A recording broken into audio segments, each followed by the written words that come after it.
एक जगह पर कथा चल रही थी। गांव में देहात में कोई सेठ आया बंबई का। उसने कथा सुनी।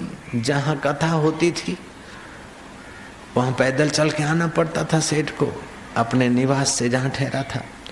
तो पैदल चलते चलते एक दिन चप्पल टूट गई। चप्पल टूट गई तो सेठ ने मोची से चप्पल सिलाना शुरू किया। मोची चप्पल भी सीता जाता और बात भी करता जाता कि सेठ तमे क्या थी आव्या। सेठ कहते हैं कि मैं मुंबई से आया हूँ। तो मुंबई से इस छोटे गांव में, क्योंकि ये संत की महापुरुष की वाणी सुनने आया हूँ, कथा सुनने आया हूँ। मुंबई का धमालिया जीवन, कुछ देहात का सात्विक जीवन भी देखने को मिलेगा। शुद्ध हवा मिलेगी, शुद्ध दूध मिलेगा ताजा। वहां तो बोतलों का, पैकेट का दूध। शुद्ध हवा, शुद्ध पानी और शुद्ध दूध और शुद्ध में शुद्ध भगवान की कथा। इसलिए यहाँ आया हूँ। मोची के आंखों से आंसू बरसने लगे। सेठ ने सोचा क्या बात है। मोची कहता है कि सेठ जी, मैंने भी पैम्पलेट पढ़े थे कि सत्संग होने वाला है, मैं भी जाने वाला था, लेकिन मैं अभागा कथा में नहीं जा सकता हूँ, मेरे कर्म फूटेले हैं। आप तो मुंबई से आए सत्संग में, लेकिन मेरे कितने पाप कर्म है कि मेरे आंगन में सत्संग हो रहा है गांव में, मैं नहीं जा रहा हूँ। तो सेठ कहते भाई चलने, तेरे को किसने रोका है। बोले सेठ, अगर मैं कथा में चलूंगा एक दिन मेरे को धंधा बंद करना पड़ेगा। मैं तो उपवास कर लूंगा, पत्नी तो उपवास कर लेगी, मेरे बेटों को तो बेटियों को उपवास करवा लूंगा, लेकिन मेरे बूढ़े दादा दादी और माँ है, उनको भूखा कैसे रखूं। इसलिए मैं कथा में नहीं आ सकता हूँ। मेरी स्थिति है कि कमाता हूँ फिर खाता हूँ, कमाता हूँ सीधा लाता हूँ खाता हूँ। मोची के आंखों से आंसू टपक रहे। सेठ का हृदय पिघला। चप्पल सिलाया, 50 पैसा देना था, सेठ ने 10 रुपया दिया, ले भाई। मोची बोलता है कि सेठ क्या करते हो ये, मैं आपसे एक पाई भी नहीं लूंगा। बोले नहीं भाई, मैं वापस एक पाई नहीं लूंगा, 10 रुपया रख, तू गरीब है। बोले सेठ नहीं, इतनी सेवा आप मेरी स्वीकार करो। सेठ बोलता है मेरे पास 25-25 हजार रुपया पगार वाले लेने वाले नौकर काम करते हैं, सीए जैसे तो मेरे यहाँ सर्विस करते हैं, मेरा फाइनेंस का है, ब्याज धीर धान का है, और है फलाना है। तेरे जैसे गरीब मोची का मैं ऋण कहाँ चुकाऊंगा, ले भैया 10 रुपया। मोची कहता है सेठ जी 10 रुपया वापस लो। सेठ कहते नहीं तू रखो। मोची की और सेठ की अंदर मधुर युद्ध चली है, मधुर कला। मोची बोलता है 1 पैसा नहीं लेना रहो। सेठ बोलता है तेरा गरीब का मैं क्या करूंगा। आखिर होते होते मोची अडिग रहा और मोची रोते रोते कहता कि सेठ जी तुम सत्संग में जा रहे हो, संत दर्शन को जा रहे हो, मैं अभागा दर्शन तो नहीं कर सकता हूँ, वाणी तो नहीं सुन सकता हूँ, संत के सत्संग में तो नहीं जा सकता हूँ, लेकिन सत्संगी की चप्पल से सीने की सेवा इतनी तो मुझे करने दो। सत्संग में जाने वाले की इतनी सेवा करूं, कुछ तो मैं अपना भाग्य बनाऊं।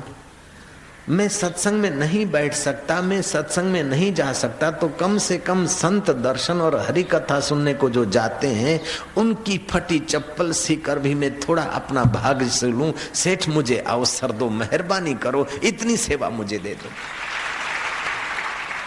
ये है भारतीय संस्कृति की शान मान। भारत का मोची भी जानता है कि हरि कथा में जाने वाले संत नहीं तो अर्ध संत तो हैं, कम से कम उनकी भी थोड़ा सेवा कर ले। लुधियाना समिति बैठी है, ऋषिकेश में भी आए थे, अहमदाबाद में भी आए थे, यहाँ भी बैठे। तारीख दो बाबा, हमें तारीख दो, हाँ कह दो, हम 35 लाख रुपया खर्च करेंगे, जो आएंगे उनको भी रखेंगे, जिमाएंगे, सेवा करेंगे। कई मिल्क दिल्ली समिति बैठी, उसने भी कहीं मिल्क रोज के स्टॉल खोल दिए, तो कहीं प्याऊ खोल दिए, तो कहीं भंडारा खोल दिया कि बाबा सत्संग सुनने आते, उनकी सेवा करने के लिए हम भंडारा कर रहे हैं। तो हमने क्या कोई बड़ा काम किया, बेटे बेटी की शादी में हमारे हजारों लाखों रुपया खर्च हो जाता है, तो जीवात्मा परमात्मा की शादी में हमारे 5-25 हजार खर्च हुए तो हमारा भाग्य खुलेगा बाबा। तो क्या इसको आप घोर कलयुग कह सकते क्या? नहीं नहीं, जितने घोर घोर हो गए उसकी अपेक्षा अभी भी भगवत कृपा है, अभी भी कुछ रौनक है, अभी भी कुछ समझदार लोग हैं। परस्पर देवो भव की बात सुनने, समझने और व्यवहार में लाने वाले अभी भी समाज में लोग हैं भैया।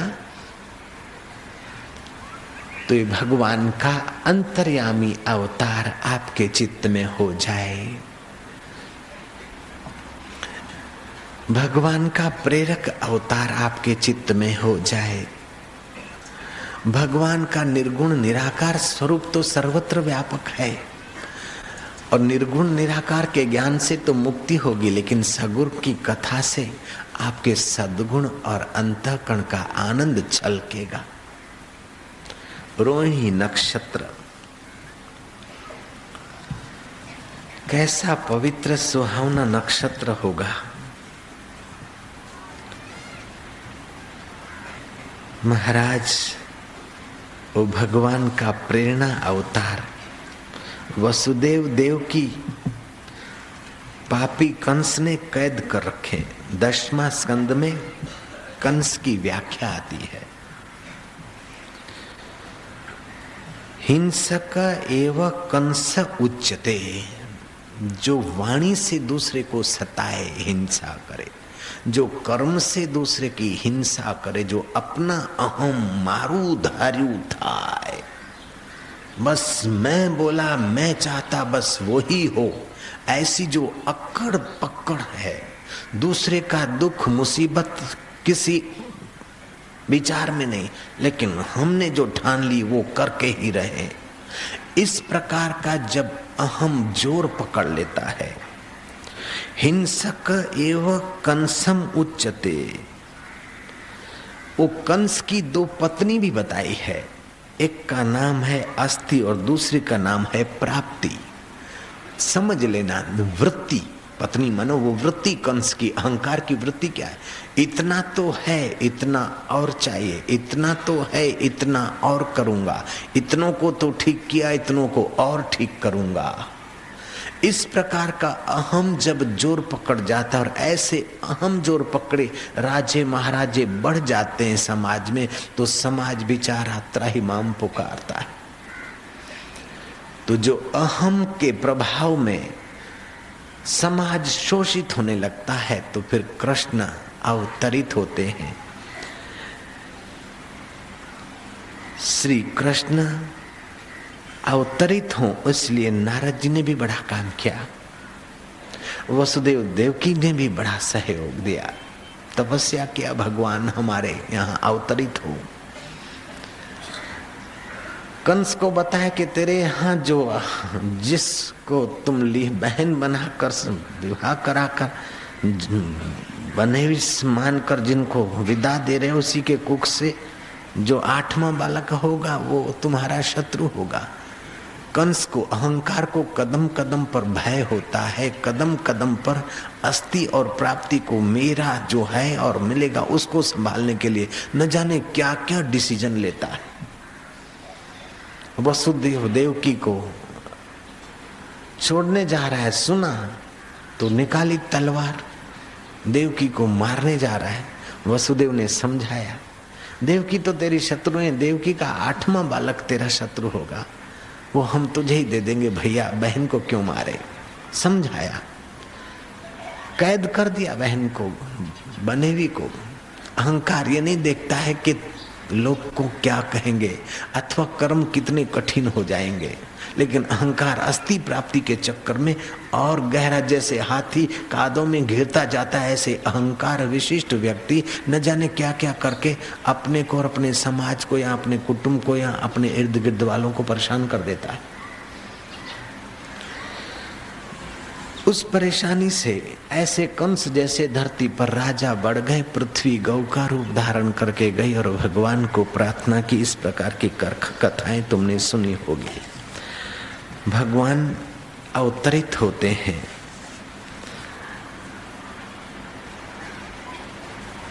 रोहिणी का पुत्र, इसलिए रोहिणी उनका नाम रखने का विचार गर्गाचार्य कहते। बल की सीमा नहीं रहेगी, इसलिए बलराम। भेदभाव नहीं रहेंगे, भेदभाव मिटाएंगे। इनके कर्म दिव्य होंगे, मेल कराएंगे, इसलिए इनका नाम संकर्षण। और ये जो काले सांवरे लग रहे हैं, इन लाला का नाम कृष्ण रखेंगे, सबको कर्षित, आकर्षित और आनंदित करेगा। इसलिए बालक का नाम गर्गाचार्य कृष्ण रखते हैं। कृष्ण नन्हे हैं, फिर भी लीलाएं इतनी बढ़िया कर रहे हैं कि बाल लीलाओं से माँ यशोदा आनंदित होती, आह्लादित होती। श्री कृष्ण जब जेल में प्रकट होते हैं तो उसके पूर्व चतुर्भुजी रूप दिखाते हैं। परदेश के लोग, वर्ल्ड पार्लियामेंट के लोग बोलते हैं कि हमारा धर्म बड़ा है और तुम्हारा हिंदुस्तानियों का भगवान तो कुछ भी नहीं। हमने कहा भाई तुम्हारा धर्म बड़ा है या छोटा है ये बात तुम जानो, लेकिन जब हमारी भारतीय संस्कृति को तुम बोलते हो ऐसा है वैसा है तो सुन लो। तुम जिसको जीसस बोलते हो उसका हम मान करते, आदर करते, लेकिन कन्हैया तो कन्हैया है। भारत का भगवान तो अद्भुत है।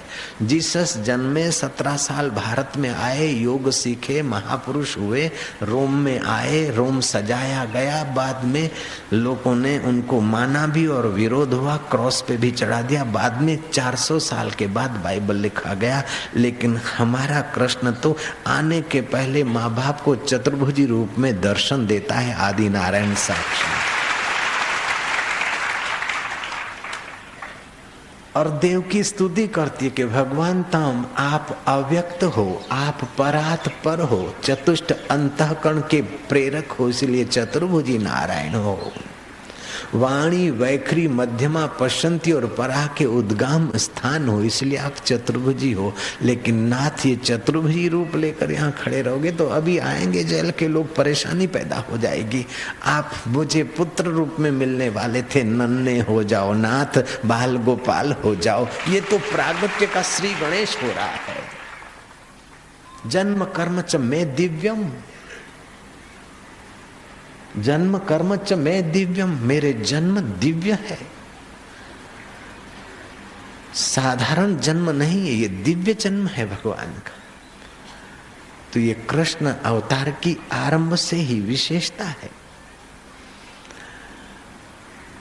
जो भगवान शत्रुओं के द्वारा खीले खाकर बेचारा मर गया, उनकी हम इज्जत तो करते हैं, लेकिन शत्रुओं को हंसते खेलते पहुंचा दिया और मुक्ति दे दिया, उस भगवान को तो हम हजार हजार बार प्रणाम करते हैं। नन्हे हो गए, वसुदेव उठाकर छाबड़े में ले जा रहे हैं। यमुना जी चरण स्पर्श करना चाहती, पानी बढ़ता गया, वसुदेव घबराते गए, अपने चरण से यमुना को संतुष्ट करके पानी उतार दिया। ऐसा अवतार आपके यहाँ कहीं हुआ हो तो बताइए जयराम जी की। हम ये नहीं कहते कि हम बड़े तुम छोटे, तुम बड़े हम छोटे, लेकिन जब सत्य की बात आती है तो हमें भारतीय संस्कृति की महानता सुनाते सुनाते चाहे जीवन दे देना पड़े तो दे देंगे।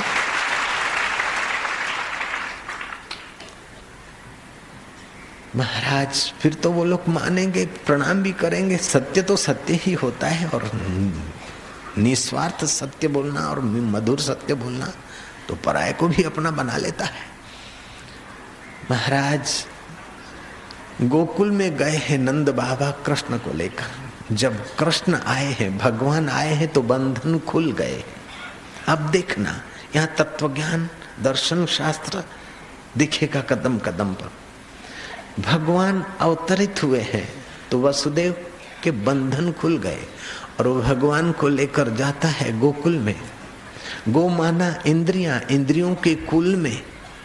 जो इंद्रियातीत है वो इंद्रियों के कुल में, आंख से दिख सके, हाथ से छुआ जाए, कान से जिसकी वाणी सुनी जाए, वो अव्यक्त भी सव्यक्त होकर गोकुल में गए और यशोदा मैया सो रही है, पास में वो बेटी जन्मी है माया। वसुदेव ने क्या करा, वो बाल की उठाई और बालक श्री कृष्ण रखा। वसुदेव ले गए उस माया को। जब माया को जीव ले जाता है तो खुले हुए बंधन फिर पड़ जाते हैं, जंजीर आ गई वसुदेव की। माया में ही जंजीरें हैं, आत्मा में जंजीर नहीं है, चैतन्य में जंजीरें नहीं है, चैतन्य में बंधन नहीं है। दूसरी तरफ देखे तो यशोदा जी सो रही है और कृष्ण गोकुल में आए, वसुदेव छोड़ के गए। कृष्ण देखते हैं कि मैं अव्यक्त सव्यक्त होकर आया हूं और ये जीव सो रहा है, कब तक सोते रहेंगे। जागो लोगो मत सुओ, ना करो नींद से प्यार, जैसा स्वप्न रैन का तैसा ये संसार। ये संसार स्वप्ने जैसा है। उस स्वप्ने से जगाने के लिए भगवान देखते कि जीव सोया है, अगर मेरे रोने से जगता है तो रोकर भी जो जगा दे वह कृष्ण अवतार। कृष्ण रोते हैं। ब्रह्म को क्या रोने की जरूरत है, उसको क्या चाहिए, वो तो आप्त काम है, पूर्ण काम है। उसको क्या चाहिए, क्या दुख है, क्या प्रॉब्लम है। पूतना का जहर जिसको प्रॉब्लम नहीं कर रहा है, वो कृष्ण यशोदा को जगाने के लिए रो रहे हैं। कैसी अद्भुत लीला है। कंस का षड्यंत्र जिसको किसी विषाद में नहीं, चाणक्य मुष्टिक पहलवानों की बदमाशी जिसके नजर में कोई महत्व नहीं रखती है, गोवर्धन पर्वत टचली आंगली पे उठाना जिनके लिए खेल है, ऐसे कृष्ण जीव को जगाने के लिए रो रहे हैं। रोता तो बालक तब है जब प्रॉब्लम हो, जब कोई मुसीबत हो, कोई तकलीफ हो। और तकलीफ को तकलीफ पड़ जाती है अगर कृष्ण के पास आती है तो। पूतना आई नटखटी सुंदरी का रूप लेकर, कैसे भी करके यशोदा को भुलवा दिया कि मैं इसको जरा लेती हूँ, जरा पैपान कराती। और पैपान करते करते करते वो जो दूध था वो तो चूस लिया, विष भी चूस लिया, और चूस के तो मारना था, हथियार से तो मारना ही था। हथियार से तो मारना नहीं, चूसे। पूतना बोलती छोड़ो छोड़ो छोड़ो। कृष्ण सोचते कि मैं पकड़ता नहीं, और एक बार पकड़ता हूं तो फिर छोड़ता नहीं। एक बार केवल ईश्वर आपके किसी सत्कर्म से आपको पकड़ ले, बस। आप कोई ऐसा कर्म करो कि तुम्हारा अंतर आत्मा तुम पर धन्यवाद बरसा दे। मुझे ऐसा अनुभव हुआ। मैं मंदिर में जाता, पूजा करने के बाद ही पानी पीता था। एक बार वो पूजा का लोटा, शिव मंदिर में तो जल और दूध होता है, एक जवान रास्ते पे गिरा पड़ा था। लोग देख देख के जा रहे थे। मैंने पूजा का लोटा रखा, उस जवान को हिलाया डुलाया, उसको सचेत किया। उसने बोला पानी पानी। मैंने उसको पानी छिटका, फिर दूध पिलाया। फिर पूछा तो बोला मैं बिहार से आया, मेरे पिता मर गए, मेरे चाचे ने मुझे तकलीफ दी, नौकरी धंधा मिलता नहीं, रेलवे स्टेशन पे मजदूरी करने आया तो कूलियों ने मार भगाया। अब छोटी स्टेशन पे जाता हूँ लेकिन 3 दिन से खाया नहीं बाबूजी, इसलिए चक्कर आ गए। तो मुझे जो घर से पैसे मिलते थे खर्चने के लिए, वो पैसे देकर उसको मैंने रिक्शा में बैठा कर रवाना किया। बस उसी समय मेरे हृदय अंतर्यामी बोल रहा है कि आज शिव पूजा पूर्ण हो गई, आज तेरी भक्ति पूर्ण हो गई, मैं तुझे मिलूंगा, मैं बहुत संतुष्ट हूँ। मैं क्या, कौन बोल रहे? बोले जिसकी तुम पूजा करने रोज जाते हैं वो ही बोल रहा हूँ। बस पहला दिन मेरा वो होगा, सोने का सूरज, मैं वो बोल रहा हूँ। इतना संतोष हुआ, इतनी समझ बढ़ गई, मानो अंतर्यामी अवतार क्या होता है ये तो बाद में मैंने पढ़ा और सुना, लेकिन अनुभव तो उसने पहले करा दिया। फिर तो जहां जहां कदम रखे लोग तो 12-12 साल तप करते, कहीं कभार समाधि लगती है। 7-7 साल बुद्ध ने मेहनत मजदूरी की, लेकिन मेरा काम तो 40 दिन में बन गया। परीक्षित का 7 दिन में बना तो मेरा काम 40 दिन में बन गया। ये अंतर्यामी अवतार की लीला नहीं तो और क्या। तुम ऐसा काम करो कि तुम्हारा अंतर्यामी तुम पर खुश हो जाए, संतुष्ट हो जाए और तुम्हें ऐसी प्रेरणा दे और ऐसी जगह पर भेजा करे कि जीवन की शाम होने के पहले जीवन दाता की मुलाकात करा दे। ऐसे जीवन मुक्त के पास तुम्हारी आध्यात्मिक जगत में आखिरी अनुभूतियों का सिरताज जीवन मुक्त महापुरुष होता है। उसके अंतःकरण को छूकर जो वाणी आती है वो श्रोताओं के पाप नाश कर देती है, चिंता मुक्त बना देती है, आनंद और आह्लादित कर देती है, जिसके हृदय में परमात्मा प्रकट हुआ है। ऐसे ब्रह्मज्ञानी के लिए गुरवाणी में लिखा है, ब्रह्मज्ञानी का दर्शन वड भागी पावई, ब्रह्मज्ञानी को बल बल जावई। ब्रह्मज्ञानी का भोजन ज्ञान, ब्रह्मज्ञानी का ब्रह्म ध्यान वो देखेगा, लेकिन देखने वाली चीजों में गहराई से उसको वो ब्रह्म परमात्मा ही दिखेगा। जैसे साधारण आदमी गहना देखता है लेकिन सोनार को तो सोना दिखता है। एक अहमदाबाद का सेठ कुछ तेल में कमाया, सोने का राम जी बनाया 3 तोला सोने का, और तेजी आई और फिर 5 तोले का बना लिया हनुमान जी। फिर एक बार मंदी का जोर से तमाचा लगा, सेठ जी राम जी को और हनुमान जी को दोनों को थैली में ले जाकर माणिक चौक में पहुंचा, सोना बाजार में। बोले भाई राम जी के तो 600 मिलेंगे और हनुमान के मिलेंगे आपको 1000। सेठ बोलता पागल हुए हो, राम जी भगवान है, स्वामी है, स्वामी के 600 और सेवक के 1000 रुपया, कुछ तो भाव बढ़ा हो, कुछ तो समझ से काम लो। उस सोनार कहता है कि राम जी आप ले जाइए और हनुमान जी आप ले जाइए, हमें तो 3 तोला और 5 तोला दे दीजिए। 200 रुपये तोले का जमाना होगा 1970 का आसपास का, 65 के आसपास का जमाना होगा। तो सोनार को सोना दिखता है और ग्राहक को आकृति दिखती है। ऐसे दुनियादारों को जगत दिखता है और जिसको ज्ञान होता है उसको जगदीश्वर दिख रहा है। ऐसे ब्रह्मज्ञानी की तुलना तुम किस चीज से, किस देवता से, किस व्यक्ति से करोगे? वो साधारण से साधारण दिखेगा लेकिन ऊंचे में ऊंची पहुंच होती है उसकी।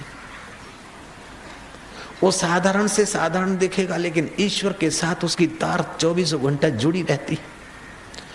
उसकी प्रसन्नता ईश्वर की प्रसन्नता है, उसका आदर परमात्मा का आदर है, परमात्मा के प्यारे भक्तों का आदर ये परमात्मा का आदर है। किसी बच्चे को तुम मारो तो उसके माँ बाप का तुमने अपमान कर दिया, माँ बाप नाराज हो जाएंगे। और किसी बच्चे का तुमने सम्मान किया, आदर किया, माँ बाप को नहीं भी पूछा तभी भी माँ बाप का हृदय तुम्हारे प्रति प्रसन्न रहेगा।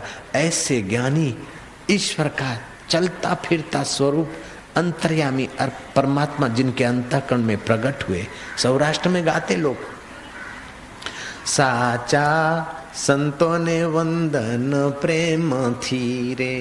ई तो એટલે સૌરાષ્ટ્ર, ઈ તો જગમાં ચાલતા છે ભગવાન, સાચા સંતોને वंदन प्रेम थी रे।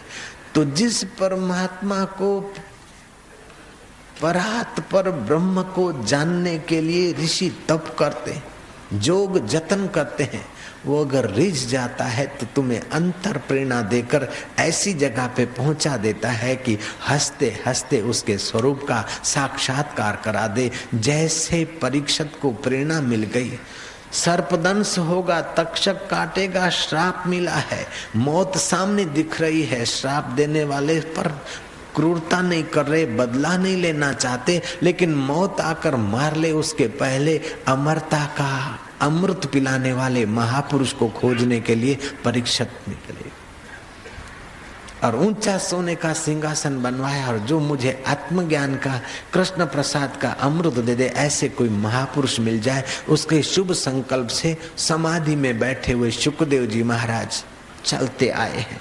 मूर्ख लोग उनको पागल समझते, बाओ बाओ करके कंकड़ पत्थर से उनका अनादर करते, फिर भी शुकदेव जी के चित्त में वह आत्मरस और जब सभा में आए तो सुखदेव जी की ब्रह्मनिष्ठा देखकर साधु संतों ने तो उनका सत्कार किया है और परीक्षित ने भी उनका बहुमान किया है। अल्पमति के लोग सुखदेव जी को पागल समझकर बाओ बाओ समझकर कंकड़ पत्थर उछालते हैं और वही सुखदेव जी को परीक्षित पूजता है, लेकिन सुखदेव जी के चित्त में पूजा के समय भी समता है और गालियां बरस रही उस समय भी समता है। ऐसी समता वाले जीवन मुक्त महापुरुष की तुलना हम किससे करेंगे बाबा? तस्य तुलना न जायते। तो जब ईश्वर प्रसन्न होता है, परीक्षित के सत्कर्म पर भगवान प्रसन्न हुए, तो परीक्षित के अंतर में प्रेरणा अवतार हुआ कि मौत के पहले अमरता का उपदेश दे दे, ऐसे किसी संत के शरण जाओ।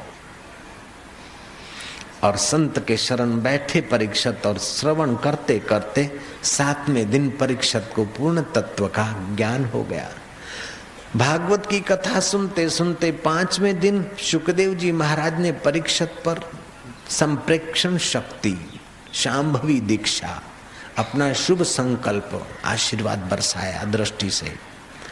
और फिर प्रश्न किया कि सुखदेव जी कहते कि परीक्षित तेरे को भूख लगी होगी, तने भूख लागी हशे, तरस लागी हशे कि बापजी जे भूख अने तरस तो मने ऋषिनो अपमान करावनी धृष्टता करावी, ते कथा श्रवण करता करता मारी भूख ने तरस क्यांय जती रही મને ખબર નથી, એટલે સત્સંગ પાન કરાવો, કથા શ્રવણ કરાવો। પરીક્ષિતના આ ઉત્તરથી સુખદેવજી મહારાજ સંતુષ્ટ થયા કે સતપાત્ર છે।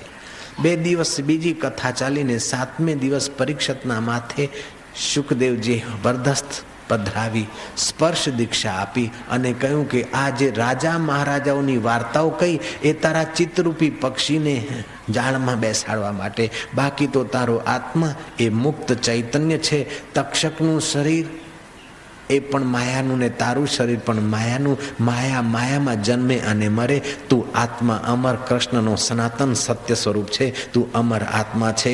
અહમ બ્રહ્મ પરમધામમ પરમાનંદમ પરમ પદમ। ઉદ્ધવજી અને બીજાએ પૂછ્યું કે પ્રભુ આપ યુગ યુગમાં આવો તો છો અને ગોલોકમાં જાઓ છો, પણ હવે આપ આવ્યા ને જશો તો પછી आ कलयुग आवे छे, लोगों नु रक्षण कौन करे? लोगों को प्रेम कौन देगा, आनंद कौन देगा, माधुर्य कौन देगा? आप आए तब तक तो थोड़ा सुंदर सुहावना हुआ, आप चले जाएंगे तो फिर तो संसार बहुत दुखी होगा। भगवान कहते हम चले जाएंगे तो हमारा जो श्रीमद् भागवत में है उसमें हमारा वो प्रेमा अवतार का प्रसाद मिलेगा। जो भगवत कथा करेंगे सुनेंगे उनको वही रस और आनंद आता रहेगा, माधुर्य मिलता रहेगा। इंदिरा गांधी की गुरु जवाहरलाल जहां सिर झुका के अपना पुण्य बढ़ाते थे, ऐसी आनंदमयी मां जब शरीर छोड़ रही थी तो आश्रम वासियों को, संचालकों को बुलाया। किसी संत के आश्रम की सेवा करना या संचालन करने का अवसर मिलना ये भी भाग्यशाली व्यक्ति को होता है। और कहीं कहीं कोई समाज में किसी कारण से कुछ लोग कोई इल्जाम लगा दे और हंसते हंसते मुंह सहते हुए भी इतनी व्यवस्था करे रखना, ऐसे संचालकों को शाबाश है, धन्यवाद।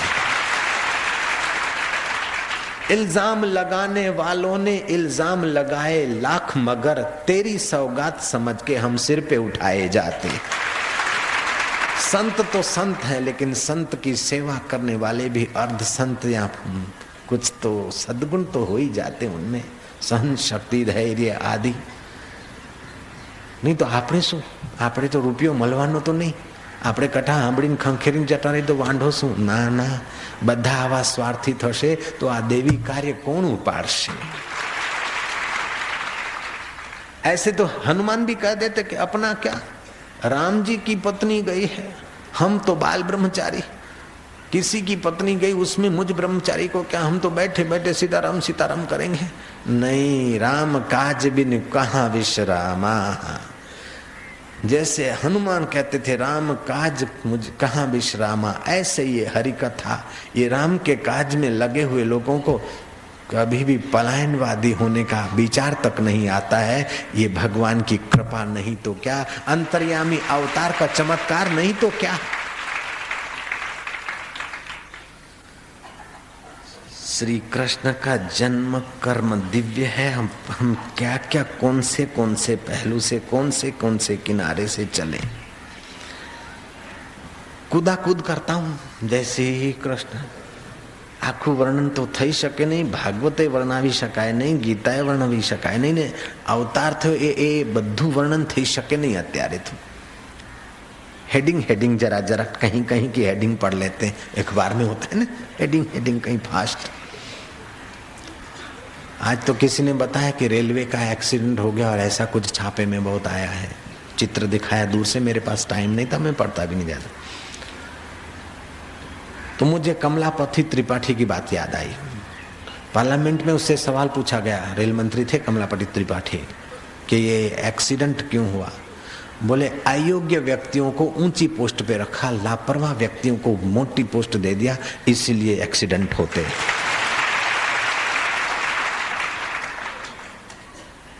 प्रमोशन तो करो, उदार तो बनो, लेकिन सामने कुछ योग्यता हो, ऐसा योग्य व्यक्ति को योग्य जगह दी जाए, अयोग्य को बड़ी जिम्मेदारी की जगह दी जाती है, तो ये एक्सीडेंट होते। कमलापति त्रिपाठी ने कहा, नेहरू थे तब की बात है शायद, हाँ? करीब मैंने ऐसा सुना है। चलो जो हो भाई, इंजन ड्राइविंग की भी योग्यता चाहिए, नहीं तो देखो कितनी खूना खराबी हो जाती, कितना कुछ नुकसान हो जाता देश का। परदेश जाना है तो पासपोर्ट चाहिए और कुछ तुम्हारे पास रकम का सर्टिफिकेट चाहिए। स्वर्ग जाना है तो पुण्य चाहिए, नरक में जाना है तो पाप चाहिए, नहीं तो नरक वाला भी अलाउ नहीं करता। जयराम जी की जेल में जाना है नहीं तो तुम्हारे पास कोई सजा और जज का लिखित कुछ हो तभी जेल वाले रखेंगे, नहीं तो जेल में भी नहीं रहने देते। स्वर्ग में जाना है तो पुण्य चाहिए, नरक में जाना है तो पाप चाहिए, वैकुंठ में जाना है तो भगवत भक्ति की पूंजी चाहिए। लेकिन सत्संग में आना है तो हाथ हिलाते हिलाते पहुंच जाओ भाई, वहां स्वर्ग की टिकट भी मिलती है, वैकुंठ की टिकट भी मिलती है, और वैकुंठाधिपति का पूरा पता भी मिल जाता है मुफ्त में।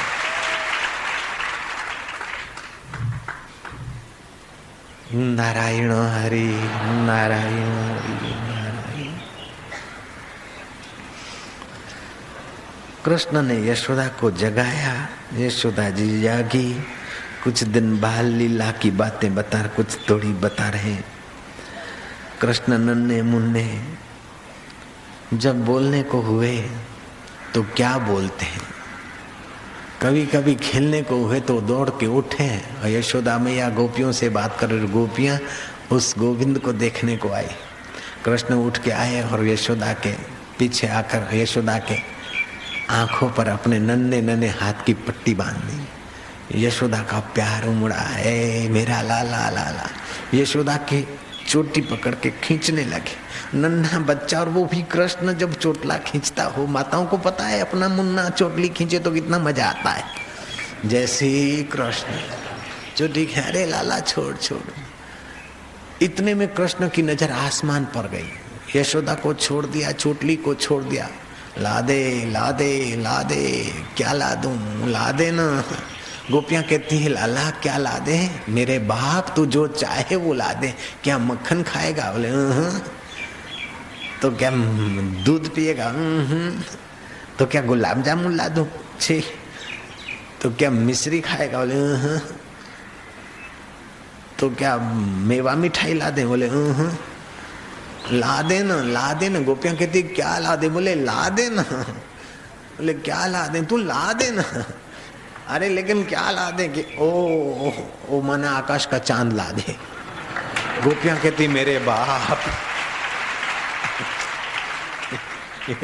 ये कैसे ला दे, वो चांद, वो बेटा वो तो आकाश का हंस है। हाँ बोले ला दे, तो हंस उड़ाएगा, क्या तू ला दे। ओ पैर पछाड़ रहे, हाथ पछाड़ रहे, बाल चेष्टा, बाल सुलभ चेष्टा। वो गोपियां चुप कराने में और वो झूमने में, ला दे। यशोदा ने गोद में उठा, नहीं मेरे कन्हैया देख, वो बेटा वो हंस नहीं है, ला दे ना। लेकिन देख सुन क्या है, वो है चंद्रमा। बोले हाँ चंद्रमा, वो चंद्रमा ला दे। यशोदा कहती बेटा वो चंद्रमा, अब देखो माइयों की युक्ति, बच्चे को कैसे मोड़ना चाहिए। नहीं मिलेगा, नहीं नन्नो नहीं भाणवानो, हाँ भले लावी दे, पण तू वार्ता सांभळ, हम तुझे ला देते हैं लेकिन तू बात सुन। ये जो चंद्रमा है ना, ये इसमें देखो बीच में काला काला दिखता है। हाँ क्या दिखता है बेटा, वो विष है। छी छी विष है। बोले विष चंद्रमा में कहाँ से आ गया? बोले वो चंद्रमा में विष आ गया, वो समुद्र मंथन हुआ था, देव दानव मिलकर समुद्र मंथन किए थे, वहां से विष निकला था और चंद्रमा भी निकला था। तो विष तो शंकर भगवान पी गए थे। बोले शंकर भगवान ने पीते पीते जो 2 बूंदे ढुल गई, बोले वो तो सांपों ने चाट ली इसलिए सांप जहरी है। बोले 1 आध बूंद उसके साथ भी जुड़ गई है। लाला तो देख चांद के तरफ ऐसे करते करते मत्थे पर उंगलियों के अग्रभाग से जरा सहलाती गई। कन्हैया को नींद आ गई। जो सारे विश्व की नींद खोलने को आया है वो नींद की लीला नहीं करे तो और कौन सी लीला करेगा? चंद्रमा तो लाना नहीं और खाना नहीं, कुछ करना नहीं, ला दे करके लीला करके सो। फिर 1 आध बार किसी गोपी के यहाँ गए, जिनको गोपियां कहते हैं या जो बाबू लोग कृष्ण पर या गोपियों पर आरोप करते हैं, वे लोग कान खोल के सुन ले। जो लोग बोलते हैं श्री कृष्ण ऐसा करते थे, नाचते थे गोपियों के साथ, ऐसा करते थे, उस समय कृष्ण की उम्र भी छोटी थी। और दूसरी बात ये जो गोपियां सुनते हो वो कोई साधारण लड़कियां नहीं थी, कोई तो ऋचाएं थी वेद की, साकार गोपी का रूप लेकर आनंद लेने को अवतरित हुई। और कोई ऋषि थे, मुनि थे, कोई तपस्वी थे, कोई जति थे, कोई जोगी थे। शास्त्र में आता है कि ऋषि हरिधामा निराहार रहकर क्लीन काम बीजय युक्त विषाक्षरी मंत्र का 3 कल्प तक जप करते रहे। बाद में सारंग की पुत्री बने और रंगवेणी उसका नाम पड़ा। वो गोपी श्री कृष्ण की थी। रंगवेणी जो गोपी थी वो 3 कल्प पहले ऋषि हरिधामा निराहार रहकर जप करते थे, वो ऋषि रंगवेणी बने।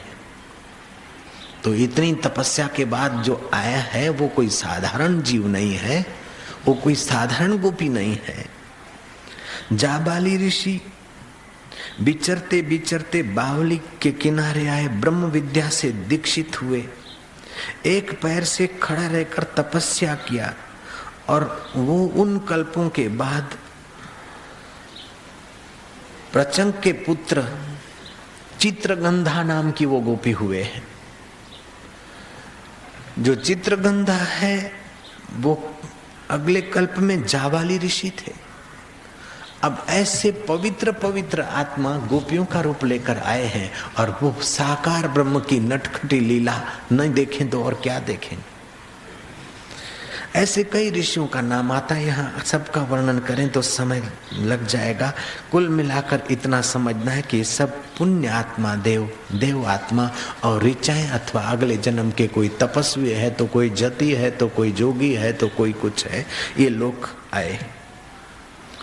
श्री कृष्ण ऐसे लोगों के बीच कभी खेल खेलते किसी गोपी ने पकड़ लिया कि लाला आज तेरे को नहीं छोड़ूंगी, और गोपी ने कृष्ण को बांधना चाहा, लेकिन वो कृष्ण को बांधे तो कृष्ण के नन्हे हाथ कृष्ण घसीट के खींच लेता, गोपी फिर जरा बांधे तो निकाल लेता है। ऐसे करके कृष्ण हंसता है कि पगली बांधना नहीं जानती तो रस्सी लेके क्या खड़ी, ला मैं बांध के दिखाता हूं। तू बांध के दिखाता कि बोले हाँ सब सीखना पड़ता है, आजा मैं तेरे को सिखाऊं। अच्छा कन्हैया सिखाओ कैसे बांधा जाता है। एक छेड़ा तो थंभ को बांधा कृष्ण ने और दूसरा छेड़ा गोपी के हाथ पर घुमा के ये देख ये एक गांठ, बोले हाँ देख लिया, बोले ठहर बराबर सीख ले। फिर दूसरी आंटी लेके हाथों के बीच से निकाल के ये दूसरी गांठ, फिर ऐसे वैसे घुमा के मजबूत करके ये तीसरी गांठ, फिर ऐसा करके आगे से यूं करता जा रहा है। इतना ही नहीं कि खोल सके, ऐसे कर रहे बिल्कुल मजबूत। ऐसे करते करते 9 गांठ बांधी। गोपी बोलती बस मैं सीख गई, छोड़ छोड़। बोले छोड़ छोड़ पगली, छोड़ने को थोड़े बांधा है, ले। अरे तू मुझे बांधना सिखाती थी, तो मैंने सिखा दिया तेरे को बांधना, ऐसे बांधा जाता है। लेकिन अब खोल दे, मैं तेरे को बांधोगे, जा, मैं बंधन में नहीं आता हूं, जा। और अंगूठा दिखाकर, जीभ दिखाकर मुस्कुरा रहे और गोपियां मजा ले रही है। ले ले। यशोदा माँ के पास भागी के माँ तेरे लाला ने तो कमाल कर दिया, रेणुका को तो ऐसा बांधा है कि उसके नाक में दम आ गया। बोले अरे ऐसा नहीं हो सकता, ये बालक को इतनी बड़ी को बांध सकता है कि माँ ये दिखता नन्ना है। ये भी ताजुब के नन्ना दिखता है, लेकिन सारे जगत को जो चला रहा है वो तो सच्चिदानंद दिखता ही नहीं, फिर भी बांध रखा है माया को। जब निकल जाता है सूक्ष्म शरीर तो उसमें चैतन्य होता, कहाँ दिखता है, दिखता नहीं, फिर भी साहब सेठों को, नेताओं को, जनता को, सबको चला रहा है, हिला रहा है, डुला रहा है। जरूरी नहीं कि दिखे वही होता है, कभी कभी न दिखने वाली चीजों में बहुत सामर्थ्य होता है, प्राय करके न दिखने वाले में ज्यादा सामर्थ्य होता है। न दिखने वाला चैतन्य में ही साकार ब्रह्म करने का और साकार जगत करने का सामर्थ्य है। ये दिखता जो जगत है वो तो कुछ भी नहीं। स्वप्ने में जो दिखता है वो बड़ा बड़ा दिखता है, लेकिन जिससे दिखता है, जिस सत्ता से, वो सत्ता नहीं दिखती है। और स्वप्ने का जगत बहुत बड़ा दिखता है। ऐसे जागृत का जगत दिख रहा है, लेकिन जिस सत्ता से दिख रहा है वो नहीं दिखती है। लेकिन नहीं दिखती फिर भी, और जो जगत में जो सत्ता संचालित है वो अद्भुत सच्चिदानंद परमात्मा की है। उस परमात्मा का ज्ञान, उस परमात्मा का ध्यान और उस परमात्मा का सुमरण चिंतन करके जीव को अपना कल्याण करना चाहिए। ईश्वर की अलग अलग लीलाएं और चेष्टाएं देखकर ग्वाल गोप गदगद हो रहे हैं। वह भगवान कृष्ण अद्भुत लीला करते सबका मन अपने तरफ आकर्षित करते हैं। कर्षति आकर्षति इति कृष्ण। सुप्रसिद्ध यादव वंश के महान वारस, जन्म कर्म जिसके दिव्य हैं, रोहिणी नक्षत्र में जो अवतरित हुए हैं, विजय मुहूर्त के समय में जो प्रकट हुए हैं, ऐसे जगत गुरु श्री कृष्ण प्रेमा अवतार की जय हो। द्वारिका के संस्थापक, राजाओं को सिंहासन पर बिठाने वाले, भव्य प्रतिभाशाली और युग पुरुष, ऐतिहासिक पुरुष श्री कृष्ण की जय हो। उस महात्मा स्वरूप श्री कृष्ण परमात्मा ने बिल्व मंगल को दृष्टि दी और उसका हाथ पकड़ के रास्ता दिखाया। द्रौपदी के चिरहरण में, हरण के समय साड़ियों का अवतार लिया। द्रौपदी की जरासी भाजी खाकर दुर्वासा को और उसके शिष्यों को संकल्प मात्र से तृप्त कर दिया। भक्तों के हृदय को चुराने के लिए जिसने मक्खन चोर लीला की, राजसु यज्ञ में अपमान और तिरस्कार के 100 शब्द सहे और अंत में शिशुपाल के जीव को अपने में समाविष्ट कर लिया। ऐसे कृष्ण की जन्माष्टमी, आज की जन्माष्टमी की आपको बधाइयां हो और कन्हैया की जय हो।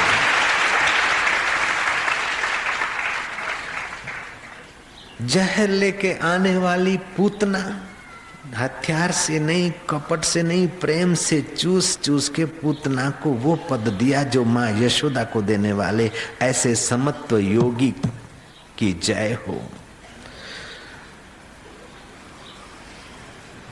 उद्धव को अंत समय श्री कृष्ण ने उपदेश दिया कि उद्धव, ये जो कुछ दिखता है, यद इदम मनसा वाचा चक्षुर्भ्याम श्रवण आदि भी नश्वरम गृहमाणम च विद्धि माया मनोमयम, ये जो कुछ आंखों से देखा जाता है, कानों से सुना जाता है, मन से सोचा जाता है, ये सब माया है। इसको माया को माया समझकर, मिथ्या समझकर मुझ अंतर्यामी कृष्ण में तू एक भाव से लगन कर और बद्री का आश्रम जा, और तू मुझे ऐसा मिलेगा कि फिर तेरा और मेरा कभी वियोग नहीं होगा। ऐसी ब्रह्म विद्या की मस्ती पाएगा कि फिर तुझे संसार बांध नहीं सकता।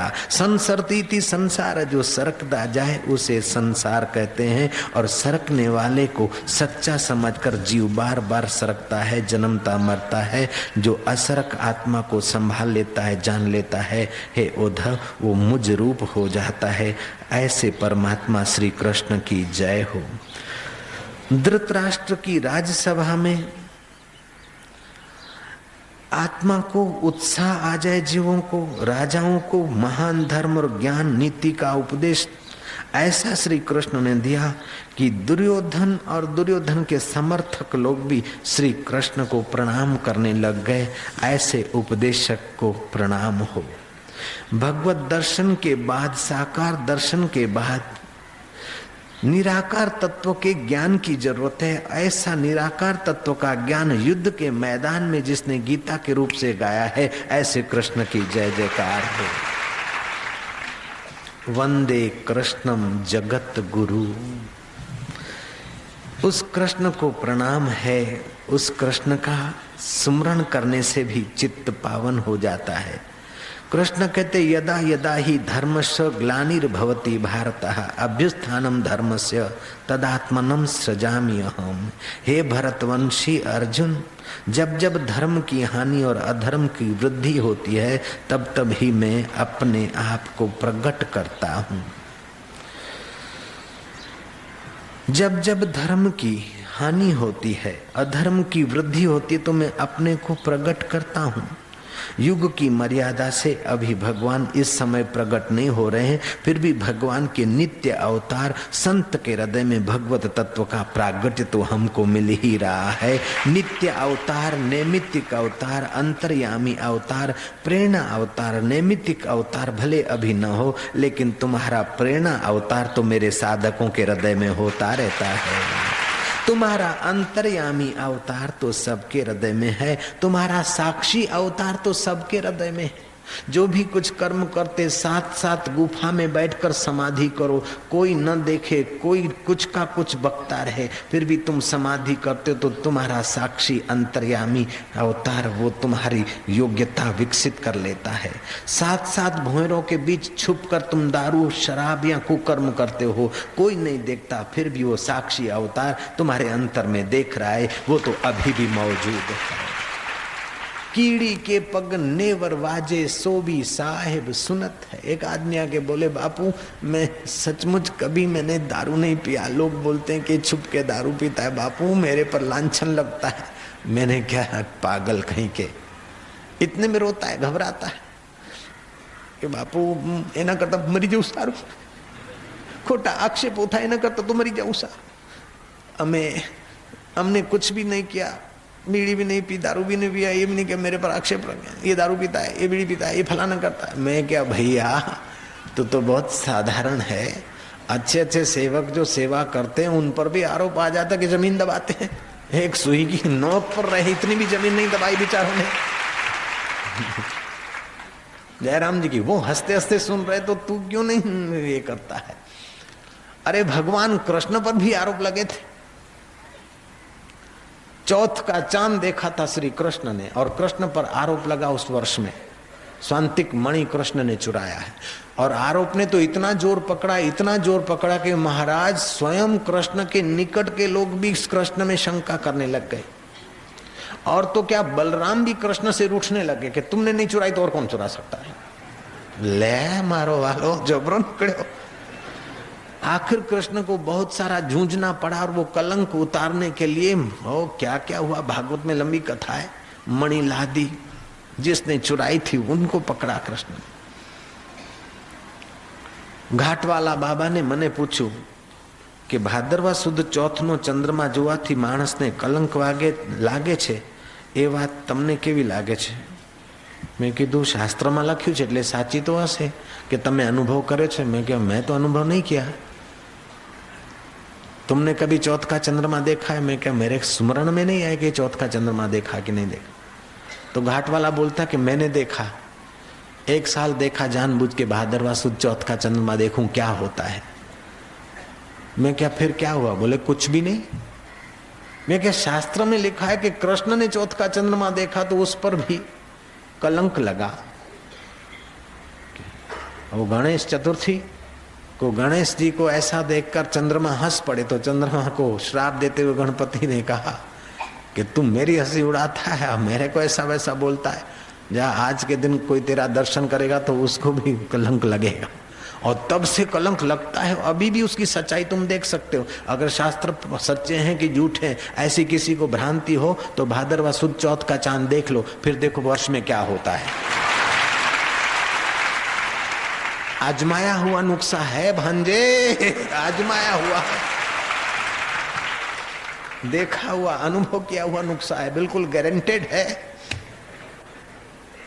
जब भागवत की कथा भादरवा सुद चौथ का चंद्रमा आप देख लो और फिर कलंक लगता कि नहीं वर्ष भर में, बढ़िया भारी कलंक, साधारण नहीं, बड़ा जोरदार लगेगा। आपको भी याद रहेगा, आपके साथियों को भी पता चलेगा कि हदत तेरे की आऊ थे, आऊ कर्यु तमे कर्यु ना होय, आऊ कर्यु, घाट वाला बोलते मेरे को तो कुछ नहीं हुआ, मैं क्या तुमको कुछ नहीं हुआ, ये कैसे बोलते हो? जब कृष्ण को हुआ और शास्त्र की बात है, बोले मेरे को तो कुछ नहीं हुआ, मेरे नाम की कुछ गंदी गंदी बातें दीवालों पे लिख दिया था और मेरे नाम कुछ का कुछ लोग बोल रहे थे, मेरे को कुछ नहीं हुआ। मैं क्या तुम अपने को आत्मा मानते हो इसलिए आपके आत्मा को कुछ नहीं हुआ, बाकी आपके नाम को कलंक तो लगा? बोले वो तो खूब लगा, खूब लगा। मैं क्या अच्छा अपन भी देखेंगे।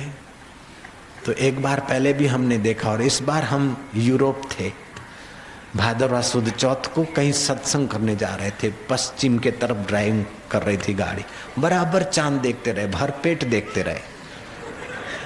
भादरवा सुद चौथ का चांद हमने खूब देखा, डट के देखा। फिर देखा तो प्रवचन तो अच्छा हुआ।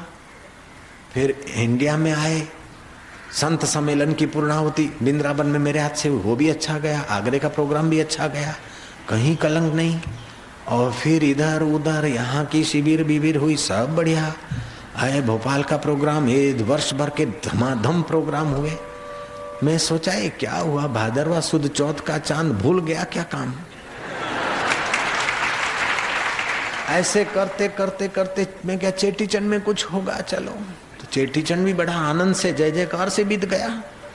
फिर गोधरा का प्रोग्राम हुआ, गोधरा का भी बढ़िया हुआ। फिर मैंने क्या, बॉम्बे में पहली बार होता है, क्रॉस मैदान है, भीड़ भड़ाके का जगह है, वहां जरूर कोई ऐसा वैसा कोई निंदा करने वाला कोई कुछ कुछ करेगा, लेकिन वहां भी देखा कि ओहो आज तक क्रॉस मैदान इतना नहीं भरा जितना इस योग वेदांत समिति के सत्संग में भरा, और बड़ा जय। और वहां की कैसेट तो जी टीवी तक पहुंच गई और 4 तारीख को, 4 नवंबर को, सितंबर, हाँ अगस्त सितंबर, ये इसी महीने 5-6 दिन के बाद वो जी टीवी वाले देने वाले, ऐसा सत्संग हुआ। मैंने कहा चौथ का चंद्रमा कहाँ गया? ऐसे करते करते महाराज मैंने क्या, चलो दिल्ली लाल किला है, राजधानी है, वहां तो गड़बड़ ज्यादा होती है, क्या पता, चलो डेट तो दे दिया, जो होगा देखा जाएगा। हाँ, लाल किला का बड़ा फुग्गा लगाया लाल किला के सामने, और देखे तो सरसंघ चालक जनसंघ के और स्वयंसेवक संघ के वो भी घंटों भर कथा सुन रहे, लाल कृष्ण आडवाणी और कांग्रेस के मंत्री, विदेश मंत्री सब साथ में, विरोध पक्ष के नेता भी सब बेचारे साथ में बैठकर सत्संग सुन रहे। मैंने क्या, चौथ का चंद्रमा से तो ये उल्टा काम हो रहा है, मिलना चाहिए अपयश, लगना चाहिए कलंक, और हो रहा है जोरों का यश। दिल्ली के कई इलाकों में कैसेटें चलने लग गई। मैं क्या, चौथ का चंद्रमा है, क्या पता भूल गया काम क्या। ऐसे करते करते ऋषिकेश पहुंचे, एकांतवास। अब भादरवा सुद चौथ में तो अब तो थोड़ा ही समय है, अब तो प्रोग्राम कोई खास है नहीं। फिर वहां के मंडलेश्वर और कोई अखाड़े के फलाने कोई ये वो सब, उन्होंने एक किया प्रोग्राम। वहाँ के गीता आश्रम के महामंडलेश्वर, उनकी माता अभी भी आई है, तो गीता आश्रम में सत्संग हुआ। मैं क्या, यहाँ जरूर कुछ न कुछ होगा, लेकिन वहाँ भी साधु संतों ने बड़ा स्नेह किया, बड़ा जय जयकार हुआ, बड़ा आनंद। बाद में पता चला कि हाँ, रस्ता ने लईने आ चौथनो चंद्रमा रंग जमावी हुई। વાતમાં કોઈ ના મળે, મારું વાલું એવું લાગ્યું, અને પછી કોઈ મેગેઝિનમાં આહે ધમધમ આવ્યું, પેલા ધમધમ. મેં કે વારે વાહ, ચોથનો ચંદ્રમા બરાબર દેખા. नारायण हरे नारायण. तो सच्चाई देखनी है तो आप देख के देखो चौथ का चंद्रमा के बापा नहीं रे बापा, आ तो तमे संत छो એટલે આનંદ છે, બાકી અમારા જેવા તો મરી ગયા કે બાપા. या भादरवा सुद चौथ के चांद का ऐसा विपरीत असर हो सकता है, तो जो पूनम का चांद समान चांदों का चांद श्री कृष्ण है, उसका उपदेश सुनकर आत्मा में गोता मारो तो लाभ भी इतना हो सकता है. जिसको शास्त्र पर, भारतीय संस्कृति पर या शास्त्र पर संदेह हो, उसको बोलना भैया तू देख ले चौथ का चांद, और दूसरा भादरवा सुद चौथा है, तब तक कुछ न कुछ तू ऐसा अनुभव करेगा कि भले तू दूध में धोया हो फिर भी तेरे को ऐसा कलंक लगेगा, ऐसा कलंक लगेगा, तू नहीं हजारों लोग जानेंगे. नारायण नारायण नारायण. इस कलंक की निवृत्ति का एक उपाय भी है. अगर चौथ का चांद दिख जाए तो पांचब का चांद प्रयत्न पूर्वक देखे तो कलंक का जोर मिटेगा. लगेगा लेकिन अच्छा हो जाएगा, मिटेगा. दूसरी बात यह है कि श्री कृष्ण पर भाद्रवा सुद चौथ के चांद देखने का कलंक लगा था, वो जो कथा भागवत में आती है वो सुन ले तो ये कलंक की निवृत्ति होती है. नारायण नारायण नारायण नारायण नारायण.